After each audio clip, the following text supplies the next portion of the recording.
Hi everybody, this is Lara at pureelliottwave.com with a new analysis of a new altcoin for you. I'm going to have a look at Compound.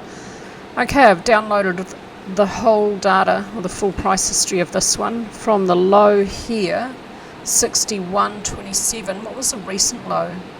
54. It's made new lows. That's not ideal from what I want to see on the chart, but it is at relative lows, so let's have a look. Let's do an Elliott wave count. I don't know if it's going to have enough volume for decent looking Elliott wave structures, and there's really only one way to find out, and that's by having a go. So let's do that together. Well, I'll do it and you'll watch, as usual. That's not going to be an impulse. This looks like a possible leading diagonal because there's a massive overlap here. And let's make this a primary degree.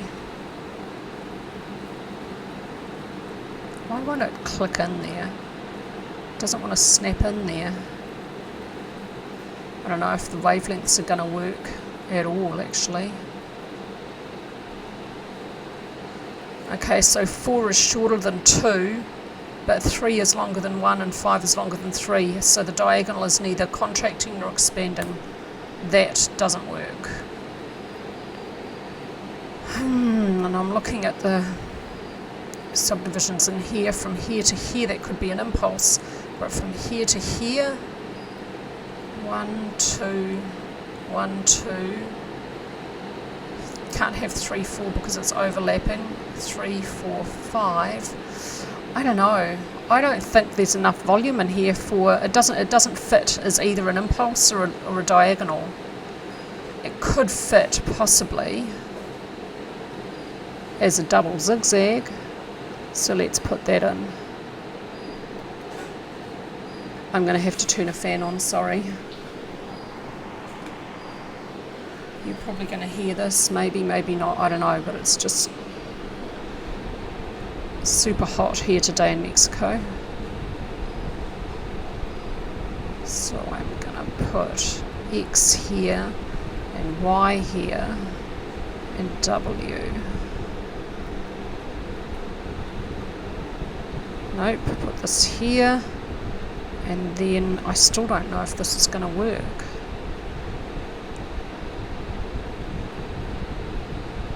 Oh yeah, this will work. I'll put that there, and 2 would be an expanded flat, and I'll put 3 here. Okay, so it could be a double zigzag. From an Elliott wave point of view, what that means that the larger trend would be down, which is not good, but I wouldn't rely on that for an investment decision because I don't think it's got enough volume for adequate looking structures. And I think this looks like a zigzag, and A probably looks like a 5. Let's save that and have a look at the daily chart. Let's expand A out real quick and see if that subdivides as a 5. 1, 2, 1, 2, 3, 4, 3, 4, 5. Yeah, that could fit. Nope, put this up here. Oh, excuse me, let's put that there. I'm not worrying about the larger structure at this point, although that is something that will eventually a question to be answered. Go away. 5 looks like a ending diagonal, classic equivalent, falling wedge. Right, put that here. No, doesn't. The wavelengths don't work. 3 is longer than 1, 5 is longer than 1 and 3, and 4 is shorter. Doesn't work. I don't know. I don't know if it's got enough volume.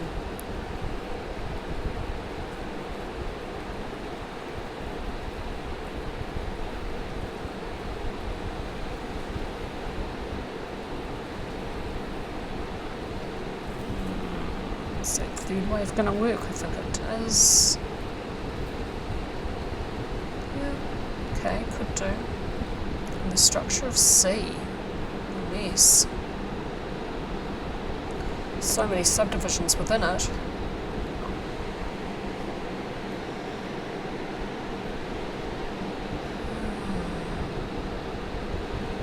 Nope. Got to look at this here. And here's an expanded flat.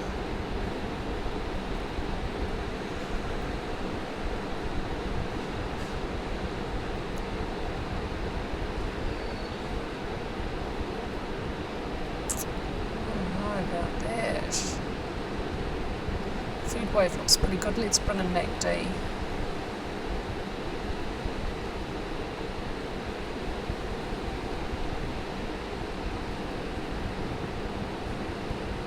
To look at intermediate C. Okay, oh, here's the strongest. Momentum is in here. What's this low? 419.7457 and this high 400. Okay, I'm going to change that and see, could this, no, because then it's just not going to subdivide at all. Yeah, I know 4 is in 2, that's not the rule, motive wave. No, because 3 is not going to subdivide as an impulse, it won't work there. I don't think compound has enough volume for reasonable looking Elliott wave structures. It could do so in the future, but not now. Okay, let's move on because I don't think that this is time well spent. If I were to purchase some of this, then I don't think Elliott wave would be part of my strategy for analysis. I'd keep a look at it. I would keep looking at it. And if it started to exhibit very good looking Elliott wave structures and showed an increase in volume, then I would reconsider. Yeah, volume's only in the millions. I think it's too light. Okay, so I prepared this earlier, looking at this chart. What's volume doing? And volume's really light now, it's declining. Okay, not enough volume for Elliott wave to work on this one. It's okay, we can still use classic technical analysis for it. So I'm going to have a look at a couple of prior lows, and we're going to look at the current low and compare and contrast with these indicators. So this low here, 3rd of November 2020, downward movement had a little increase in volume on the last session. This looks like a possible hammer candlestick. I'll just calculate the length of the wick in relation to the real body. For a hammer candlestick, the lower wick must be a minimum of twice the length of the real body. Let's see if this one has. No, it's a little short. The lower wick is 6.27 and the real body is 4.29, so it's not long enough. It's a bullish lower wick, but it's not long enough for it to be a hammer. This candlestick, however, the one next to it, is a dragonfly doji, and it has support from volume, so that's bullish. This is a bullish candlestick reversal pattern, just one candlestick after the low, almost at the low. So I would read that as a bullish reversal pattern. It's in the correct context of a downward trend. On balance volume, made new lows with price. ADX told us the downward trend was extreme but not very extreme. RSI, yeah, exhibits bullish divergence from this low to this low and this point to this point. Price is closing lower moving lower on a closing basis. RSI did not. And it also, at least from here to here to here, there's some bullish divergence, but RSI didn't reach oversold. Also bullish divergence with stochastics. ATR tends to mirror price. It declines as price falls and then rises as price rises. Okay, let's have a look at the next important low. Okay, the next one, 22nd of June 2021. So where are we looking at in the bigger picture? This one here. So an interim mid-term low, not a long-term sustainable low. But what happened here? Upward movement off the low showed an increase in volume, but then it did here as well. And here's a bullish candlestick pattern as well. And that was just followed by more downward movement, wasn't it? On balance, volume is exhibiting quite strong bullish divergence at this low. The close here, 234.41. The close here, 342.95. On balance volume making higher lows, price making lower lows. There's some bullish divergence there. Let's just pull in a little trend line and see where on balance volume gives a signal. And this is why I don't like using motive wave for this work. It's really hard to see where these lines sit. A bullish signal here, a few days after the low, so not with the low. But if you draw a resistance line along here,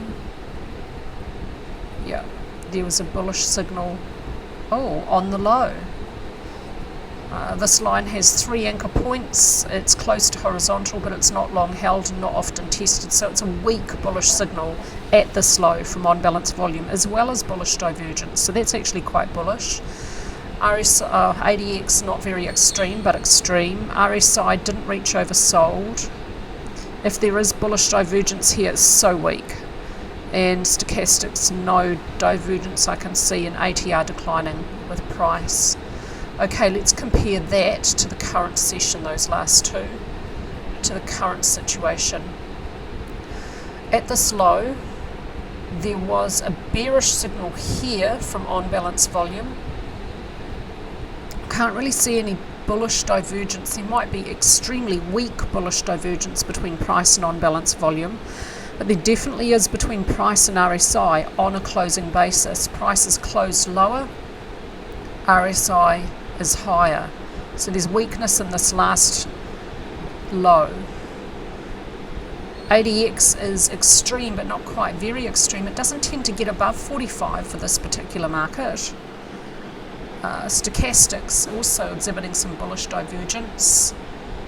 And volume, what's volume doing? Let's expand this out. This session here, yeah, there's a little increase in volume for upward movement, and now volume supporting upward movement. It did that here as well though, and that was followed by more downward movement. Volume for the last push to the last low is light and flat, not really pushing price lower, so that could be interpreted as neutral to slightly bullish. Well, okay, well, it's possible that compound has found a low, but because this low is below this low, I'd be a little bit skeptical of this one, and it just doesn't have good volume. It could absolutely definitely make another 1 or 2 lows before it finds a sustainable low, but this downward trend is nearing very extreme, and RSI did reach oversold. Let's just squish this up and see. Yeah, RSI reached oversold here and here, and yet that was just followed by essentially more downward movement, overbought here. So on its own, RSI reaching oversold doesn't mean it can't continue lower. I think for this one, I would want to wait to see this downward trend broken with a new swing high above this point. So what's this high? 173.91. That's quite a long way away, isn't it? I don't know how useful that's going to be. So take a punt for a very, very long-term investment, something you want to hold for 5 or more years. I might consider that. Or I might wait for a new swing high before we're going to consider this. I'll have a think about that later today. I may or may not buy some of this later today. Probably not. Okay, that's it from me with an analysis of compound for you. Still working through that list for you. Thank you so much for watching. If you've managed to get all the way to the end of this possibly rather dull, boring video, I really appreciate your support.